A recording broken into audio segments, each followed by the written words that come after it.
Stumperoonies and Teresa, but it's a fair game here. We report everything. So did you all see this at Fan Fest last weekend? Kiki Barth, two-time Behind the Velvet Rope podcast guest, Miss Barth, said last time she was here, she said, I got to be careful with you, David. You get me in trouble. I think I got her in trouble with Adriana. Well, you know, it is what you say here goes all over. What do you want from me? But anyway, Kiki Barth said that Melissa Gorga buys her fans. Andy asked a question of the Miami cast, and nobody would answer. And then Kiki Barth answered that girl from New Jersey, Melissa Gorga, she buys her fans. So Melissa was apparently going to clap back. She was going to do a podcast episode on display. I'm just going to say that On Display really is one of my favorite Housewife songs of all time. I really am enjoying this On Display. I think, look, friends with Luann. So I guess I just have to say money can't buy it. Let's take Luann out of it, right? She's such an icon.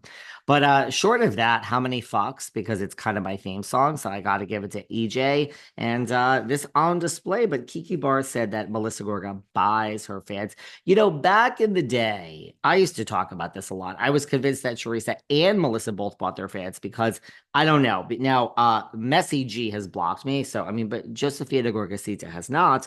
So I can't see Messy G's, but back in the day, if Teresa had 900,000, Melissa would have 910. If Teresa then had 1 million, Melissa would have 1.1 or whatever it was. She would always have more. I don't know if that means she's buying her fans. I don't know if Teresa's buying her fans, but Messy G, it certainly kind of looks like it. If every time Teresa goes up, you go up too. But I don't know. But Kiki Barth seems to have done her own research on this, maybe prior to coming on the show. I don't know if she's so far off. I used to talk about this all the time. It was just weird. Every time Teresa had an increase, Melissa increased to like the same amount. So, or not really, she increased to like a little more. So there you go. And, you know, for everyone who thinks that, for all the stumperoonies who think that I have a problem with their queen, Teresa, girls, I call it out just like I need to. Now, let's talk about Vanderpump Rules. Vanderpump Rules ended. We did a show on that on Wednesday afternoon and Thursday for Thanksgiving. And that is what it is. But here's the thing, that there's rumors as to why it ended. We could talk about this all day.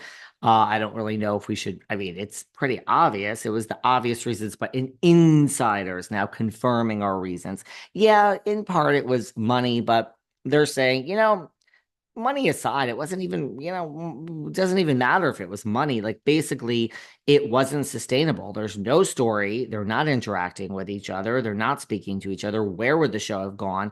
They're saying, it ended creatively. Creatively, there was no place to go, and that's why it ended. And they're saying, when one cast member says they're never going to speak to another one again, how is that a sustainable show? Now, that is, I mean, nothing new. Go listen to our show on Wednesday afternoon and Thursday. But, does this ring true? Does this, so there's a lot of rumors circulating now that Teresa, the queen again, your queen, not mine, mine's Madonna.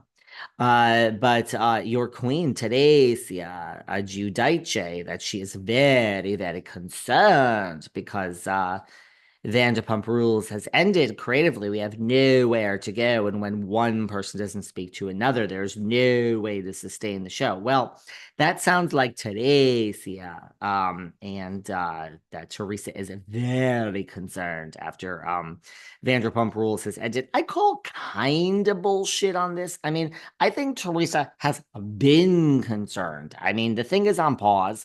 How many months ago did this shit end? You have to understand. I mean, if you think about it, it's not when it ended. It's like, yeah, you get a little bonus for going to the reunion, this and that. But like the main check to film last season has long cleared. Villains, that was like last December. So all this has cleared. So, mean, other than these little appearances, 5,000 here, 7,500 there, so I think Teresa's been worried. I don't think this really, but I do think that this is certainly not a good sign for New Jersey. I still am not sure that there's going to be a whole reboot. I just don't see it. I think they're going to, I've gone back and forth about whether they're going to bring back Teresa or Melissa. I still don't know. I did a whole show afterwards about how Teresa will always be back. Longer it's off, I don't know. And so then I did a whole nother show about how Melissa will be the one back. They're not going to bring back both. I don't see a reboot, but that's just me. But I can certainly understand when you say creatively the show doesn't work and this one doesn't speak to that one, and therefore we cannot go on.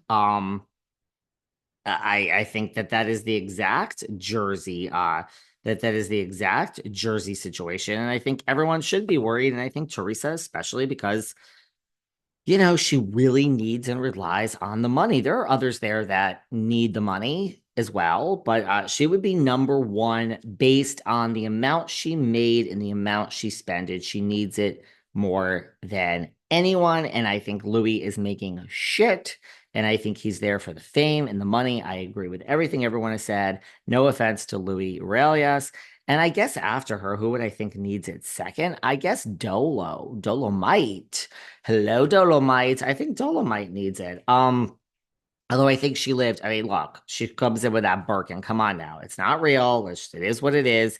I think she just, didn't live the life that Teresa lived. So I think Dolomite has more money, maybe, socked away for a rainy day. And I think Dolomite really understood that one day this is going to go over. So I put Teresa first and I put Dolomite second as far as who needs the money to keep their lifestyle and just to keep the checks coming in with everything else they have going on. So I think, look, Vanderpump Rules, I think, is a foreshadowing for New Jersey. I think Teresa should be worried when they say creatively there's nowhere for the show to go. And certainly when two people don't speak, it ain't going to work. Yeah, sounds exactly like New Jersey. Lala has spoken out, saying the one regret she has with Ariana is that, well, according to Lala, and I love Lala, she's been on this podcast, but according to her, also a two-time guest, according to Lala, after season 10, she was really, really, really not going to come back. Now, this, I am not sure that I believe. I just kind of call BS on this. I call BS on this. I just think everyone's going to come back. But she says after season 10, that was it. That was it. She was not coming back. And they said, please, please, please, one more season, Miss Kent. And that she said, okay, but if I agree to season 11, and this does sound a little bit of like, I love you, Lala, but it sounds a little bit of backtracking because the audience has taken you to